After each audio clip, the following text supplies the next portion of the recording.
Happy Monday. Thank you for joining me for this week's Unlocking the Magic of Leadership. Now, we are in week 4, all about what we can learn from Trump's presidency. And so when we think about it, the topic that we're going to cover this week is words win or wreck leadership.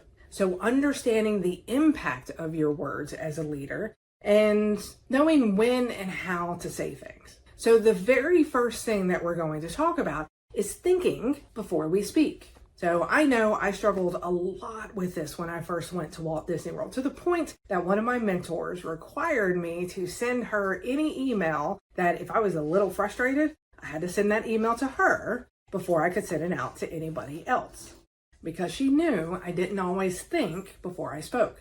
Now, the further up in leadership you go, the more impact it's going to have when you don't think before you speak. President Trump is known for not thinking before he speaks. That was what he ran on in 2016 and also what he ran on in 2024. People like that level of chaos and drama. But what's interesting is there's been a lot of unintended or maybe intended consequences of how Trump is using his words. So he has been known to have hateful rhetoric and to drive the more angry side of the crowd. Now, since November, since it was announced for his presidency, the anti-Asian rhetoric and violence has gone up 59%. There were 13 deaths caused by extremists in 2024. In 2025, we have 15 already.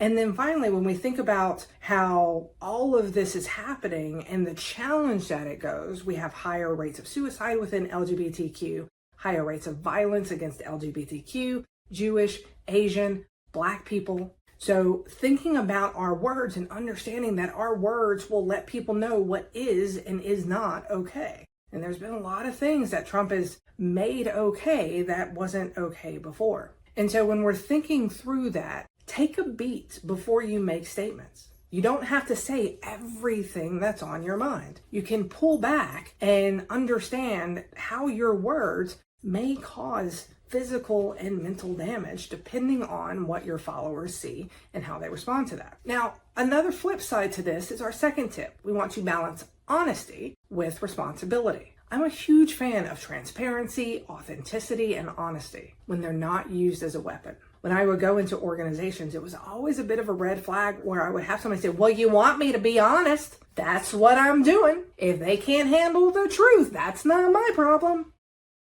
Always let me know that honesty was being used as a weapon. And so when you're thinking about transparency is great, but reckless honesty, it can hurt morale and it can cause damage amongst your teams. And again, it's letting your team know what is and is not okay. And so as we're going through, there's a lot of strong feelings and uncertainty and anxiety that's happening in the workplace. We're hearing layoffs across multiple industries and multiple organizations.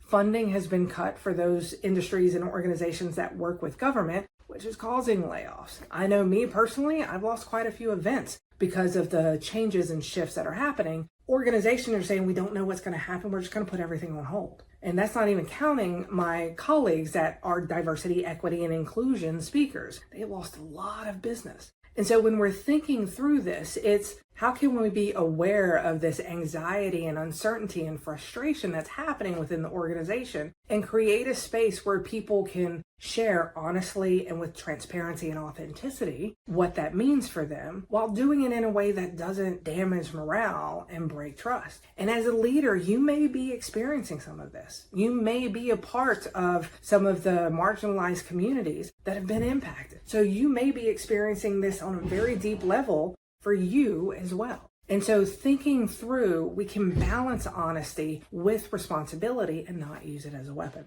The third and final tip is remembering that your words set the tone for your culture. Now, we have a lot of examples of this. As leaders, when we are speaking, people are looking at us and saying, do I want to follow that person or do I not want to follow that person? Because it's always a choice. We're seeing this play out with how people are spending their money right now. One of my favorite examples is Costco. Costco has doubled down for what they believe is right. They're leaning into diversity, equity, and inclusion. They are not stepping away from it. They're saying this is the right thing to do, and we're going to keep doing it. And now you have a lot of people that are driving out of their way to support Costco in this situation. I know once I get a Costco that is within driving distance, I will be supporting them as well. Now, on the flip side of that, you have organizations that are saying, you know what, this DEI stuff, it's not for me. And they are attracting clientele that it's not for them. The same thing. Organizations that embrace diversity, equity, and inclusion are going to have a more diverse employee base,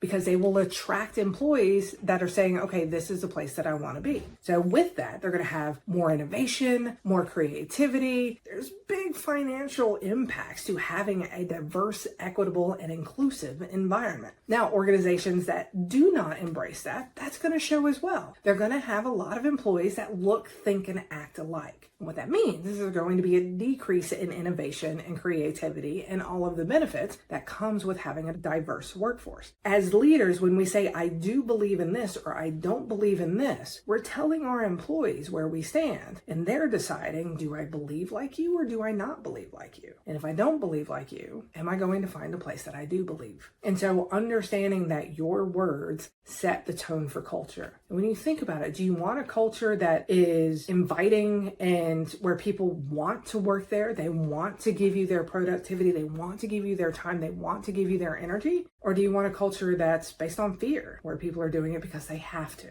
All right. Now, as we think through this, understanding how words win or wreck leadership is critical to how we lead. We need to think before we speak. We want to balance honesty with responsibility, and we want our words to set the tone for our culture.